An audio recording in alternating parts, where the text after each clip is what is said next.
हाय मैं YouTube family है, हमारी यूट्यूब सीमा कश्मीरी कुक में आपका स्वागत है। शिशु है, नमस्ते में हर महादेव। गाइस देखिए मैंने नारियल की खीर, ये देखिए नारियल है, ये दूध उबल गया, इसमें मैं नारियल डाल दूंगा, इसको चला दूंगी,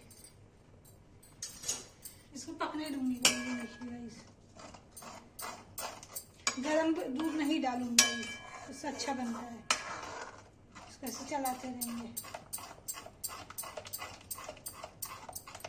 गाइस, को चलाते रही हूँ, फिर रेसिपी दिखाती हूँ गाइस। गाइस देखिए इसमें इलायची, बादाम, किशमिश डाल देंगे, तो चलाते रहेंगे गाइस।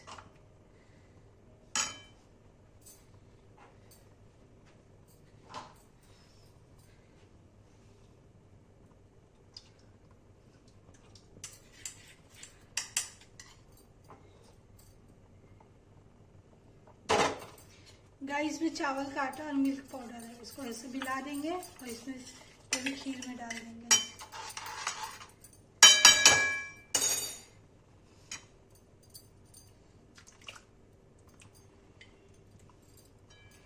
गाइस को चलाते रहेंगे।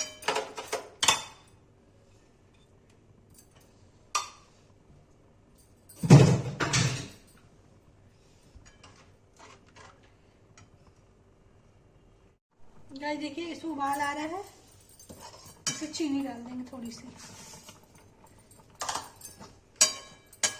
गाइस बहुत टेस्टी बनती है नारियल की खीर। चलाते रहेंगे इसको अच्छे से, तो पक जाएगा गाइस। 3 कटोरी गाइस मैंने दूध लिया, 1 कटोरी मैंने नारियल लिया घिसा हुआ, उसमें मैंने थोड़ा सा बादाम डाला, थोड़ा सा किशमिश डाला, इलायची कूट के डाल दिया, आधी कटोरी चीनी डाल दिया है इसमें मैंने। पक जाएगा तो रेसिपी गाइस आपको दिखाते हैं। गाइस की खीर बन के रेडी है, नारियल की खीर। अगर रेसिपी आपको गाइस अच्छी लगी, पहली बार बनाइए गाइस, रेसिपी अच्छी लगी लाइक सब्सक्राइब जरूर कीजिएगा, प्लीज़ कमेंट कीजिएगा।